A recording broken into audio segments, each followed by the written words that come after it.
when you picture how a war is lost, your mind probably goes straight to, like, the battlefield. Right, yeah. You Uh, imagine outgunned soldiers or, tactical blunders in the mud. exactly. You picture this big physical clash. But I want to pose a critical question to you right off the bat today. Why are wars often won or lost, like long before the battlefield phase even begins? Because the outcome of a battle is usually just the final physical symptom of a much deeper institutional disease. Yeah. The actual loss happens in these quiet bureaucratic spaces, months or even years earlier. Mhm. It happens where budgets are fought over, where strategic assumptions are left completely untested. And where raw intelligence is just, either processed into a plan or completely ignored. Exactly. And we are pulling this directly from a really restricted, highly analytical autopsy of a systemic failure. So today's deep dive is based on Chapter 19 of this military document. It details the political factors contributing to India's defeat in the 1962 Sino-Indian War. Which is, frankly, a masterclass in how a state inadvertently sabotages its own military. It really is. But to really grasp the mechanics of what went wrong here, we need like a framework to view the whole crisis through. So throughout this discussion, I want you to keep a very specific strategic equation in mind. Okay, what is it? It's political aim plus resources plus military capability equals a realistic strategy. Okay, so aim, resources, capability. Right. And if any single one of those variables is zero, or if they just don't align with each other, the entire equation collapses. So we're going to trace that collapse today. We're going to see how the formulation of national policy and threat assessment absolutely dictates operational capability on the ground. Yeah, and just to do a quick tone check right up front, the document we're analyzing is highly critical of the Indian leadership at the time, right? Including Prime Minister Nehru and Defense Minister Krishna Menon. Right. But we aren't here to assign personal blame. We're looking at this impartially to understand how institutions fail, how, assumptions override reality. And why objective professional feedback is just vital in any government. Exactly. And to understand the battlefield failure in 1962, we actually have to start as far away from the Himalayas as possible. We have to look at this concept called the higher direction of war. The higher direction of war? Yeah. In a functioning state, this is supposed to be the seamless fusion of your political leadership, diplomatic objectives, economic resources, and military preparedness. Like they all have to operate as a single unified engine. Right. And the specific mechanism India set up to be that engine was called the Defense Committee of the Cabinet, the DCC. This was like the ultimate boardroom. The top of the top. Right. It included the Prime Minister and the Foreign, Home, Finance, and Defense Ministers.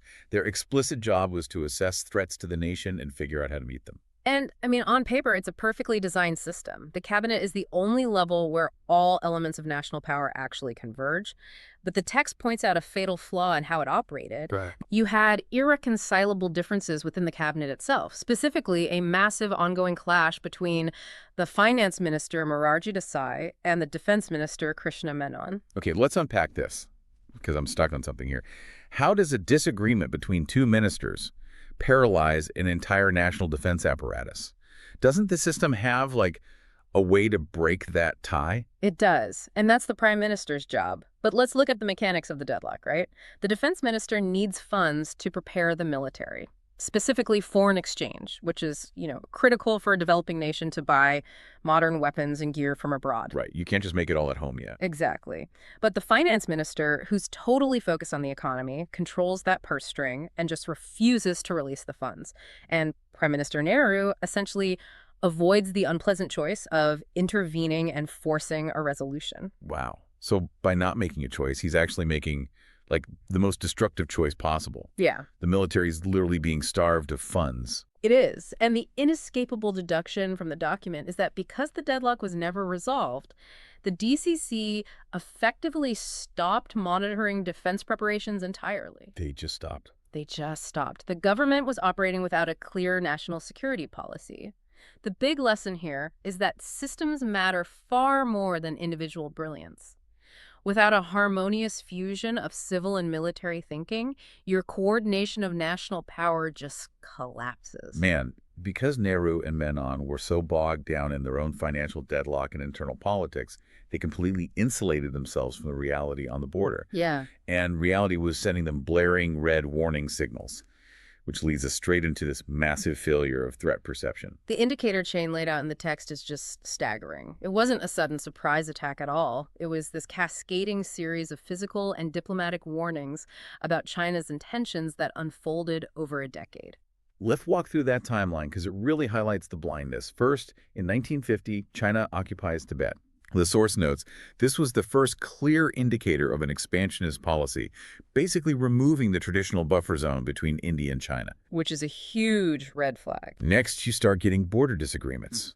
Official Chinese maps show large portions of Indian territory as their own. Yeah, cartographic aggression. Then the tension spikes in 1959 when the Dalai Lama seeks and receives asylum in India, and China's diplomatic tone becomes outright belligerent. And then the warnings stop being diplomatic and start being physical, right? India discovers that China has constructed a major highway right through the Aksai Chin region territory India claimed. Right. And finally, you get a letter in September 1959 from Chinese Premier Chou Enlai, flat out rejecting India's stand on the entire border alignment. Now, facing all of this physical and diplomatic evidence, the source details Prime Minister Nehru's strategic assumptions. He essentially told his military commanders that China would not provoke a war. His reasoning was that China was dealing with internal food shortages, a revolt in Tibet, and he believed adverse international opinion would just stop them. Right. But I hear what you're saying about the warning signs, but let's be fair to Nehru for a second. In 1959, India is a newly independent nation trying to pull millions out of poverty. Isn't it completely natural to hopefully assume that a neighbor who is also struggling with massive internal crises wouldn't want a war either?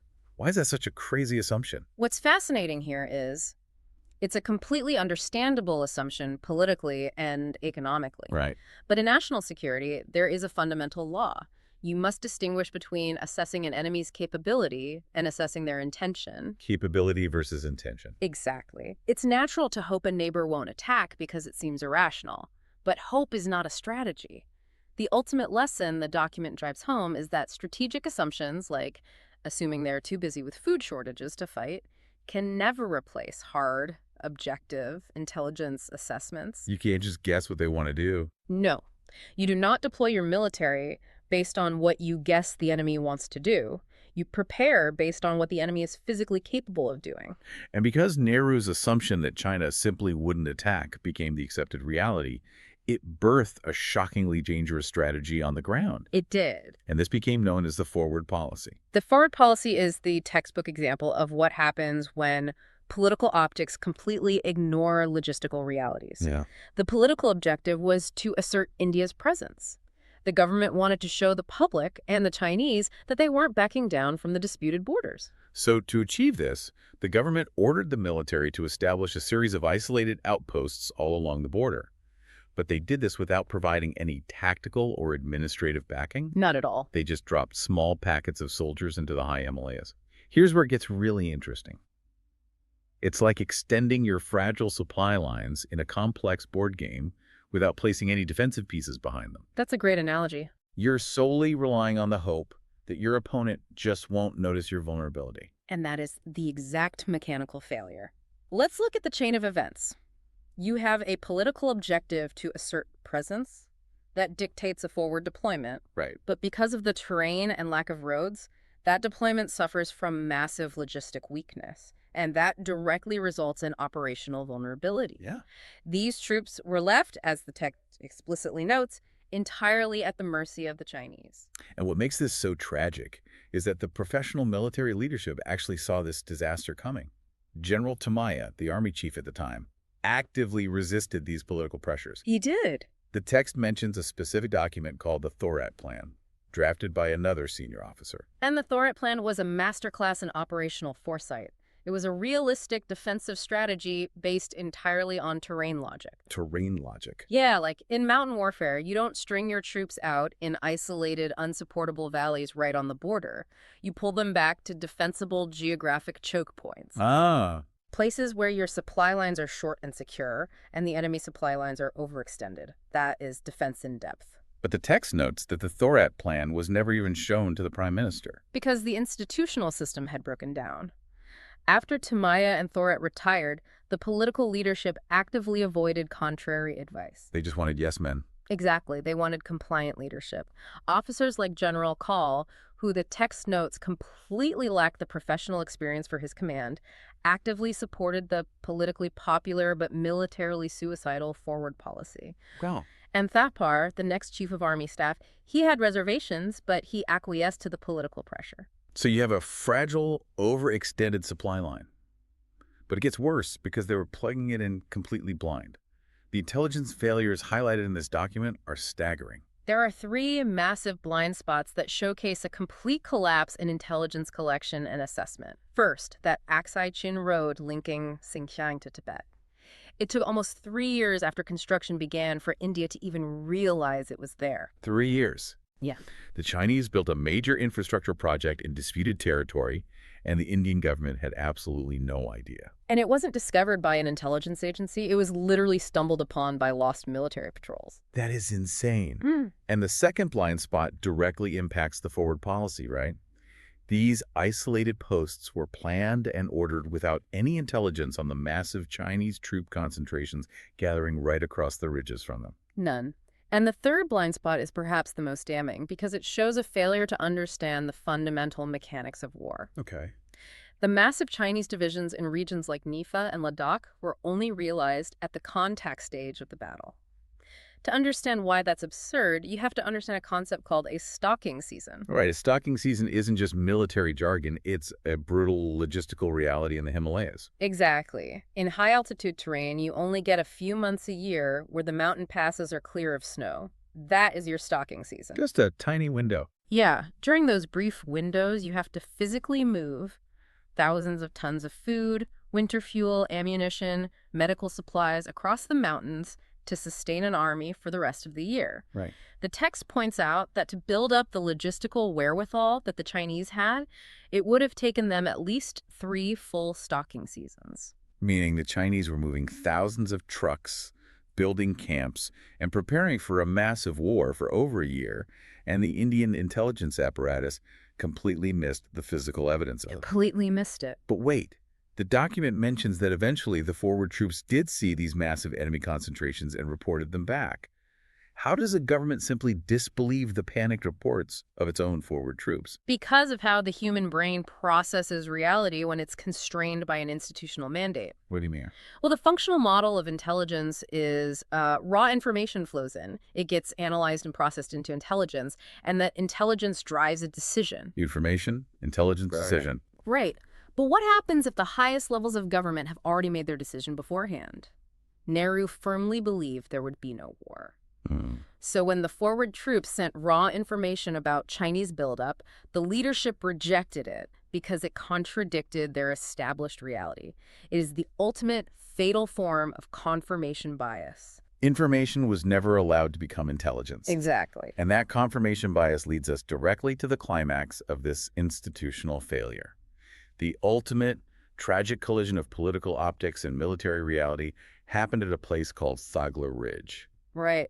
Following Chinese intrusions into the Thagla Ridge area, the Indian government faced intense mounting political pressure. The optics were bad. Terribly bad. The press, the public, and the opposition in parliament were loudly insinuating that the government was weak, appeasing China, and surrendering sovereign territory. So, to impress Parliament and quiet the public outrage, the government ordered the 7th Infantry Brigade to move up to Thagla Ridge and physically evict the Chinese forces. And ordering an under-equipped brigade to attack an entrenched foreign military is effectively an act of war.